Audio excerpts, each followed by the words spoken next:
The president went to the mountain for a political tour. It's not a development tour the way you call it, because there's nothing he did. And if you go through wherever he went, he was just having rallies, relaunching projects that he had launched before, saying he's inspecting projects, he's not an engineer, he's not a quantity surveyor, he's not an architect, and making all manner of promises that he has made since he was elected as president. Let me spend a few minutes to respond to some of the things that he said in Sagana. Again, he had come to the mountain after almost 6 months of a lot of disquiet, and he needed to do some explanation. So he summoned all the vernacular stations to attempt to pacify the region that he had betrayed and to give a justification as to why he had betrayed the people of the mountain. Okay. These are people who had trusted him. These are people who supported him without an MOU. These are people who supported his presidency without a political party. These are people who believed in him, in all the things that he promised them. He betrayed them, he turned against them, he misused them. And he felt, of course, his advisors told him that he needed to set the tone and explain why he hounded me out of office, despite having promised the people of Kenya that he will never humiliate his deputy, he would never persecute his deputy. Okay. He even went beyond humiliation and persecution. He hounded me out of office. Okay. And he was asked a question as whether he is the one who impeached me. And he looked down, because he couldn't look at the camera straight and say, no, I'm not the one. It is the MPs who did it. In fact, I tried to persuade them not to. They tried 2-3 times. And they said, if we don't impeach this man, we'll exchange his name with yours. It's all, of course, a lie. Everybody knows. His women rep in Uasin Gishu, both Sholei, publicly in his presence told him, Mr. President, what you say I do is what I do. You told me Gachagua aende nyumbani, nikahakisha ameenda. When he rose to speak, he didn't deny, he just looked down. Everybody knows it's the worst kept secret in this country that he's the one who crafted the impeachment and bribed members of parliament at 500,000 each and senators at 10 million. Bribed the mover of the motion, the Kibwezi West MP. He has been everywhere complaining he was shortchanged. He had been promised to be the chairman of the Budget and Appropriation Committee after successfully tabling the motion.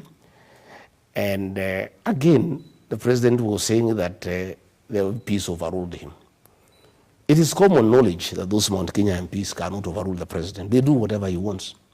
You remember when he told them to pass the finance bill. They went and passed the finance bill despite the fact that there was public outcry. And the members of public had serious problems with them. The day he changed his mind because of the Gen Z protests and said, we are doing away with the finance bill, they were clapping for him. They never argue with him. You remember, again, the Adani saga. They were defending the Adani saga. And the MPs were supporting him that Adani is a good thing. Okay. The day he changed his mind and said we are stopping Adani, the same MPs were clapping for him. So it is very hypocritical and dishonest for President William Ruto to claim that MPs disobeyed him.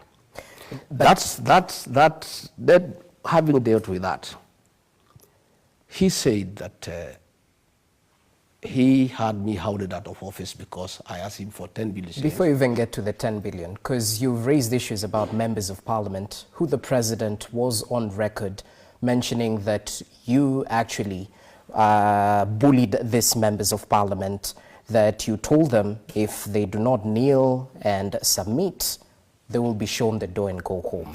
That is also another lie. I'm not on record anywhere. I'd like you to produce a clip where I told members of parliament to kneel before me. They cannot kneel before me. I'm not God. What I told the members of parliament, and it's true today as it was then, to listen to the ground and stop following President William Ruto blindly against the wishes of the people. Then why were you picking small fights? Let me explain to you. They are not small fights. It's the president who is calling them small fights. Advising members of parliament to listen to the ground is not a small fight. It's a very honorable duty for a leader of my caliber. I listened to the people. The people did not want the finance bill 2024. And I told the members of parliament, people do not want the finance bill. Don't follow the president blindly. He will leave you komata. And if you people don't adjust by this December and start listening to the people of the Mount Kenya region make decisions the second year of election. And I was telling them from my experience, by the end of this year in December, if you guys have not aligned yourself with the people and listened to the people, the people are crying about overtaxation. The people are saying they don't want the affordable housing. The people are saying they don't want you to tax avocado. The people are saying that there's too much government into people's lives. And you people are following William Ruto blindly. I'm advising you people as your leader. From what the wananchi are telling me, if you don't adjust and listen to the people, you will find yourself in trouble come 2027. But it just wasn't MPs. According to the president, his PA Farouk Kibet received... I'll explain. I'll explain. Let me first deal with the 10 billion. President William Ruto is a master of deceit. And he's very good at driving narratives.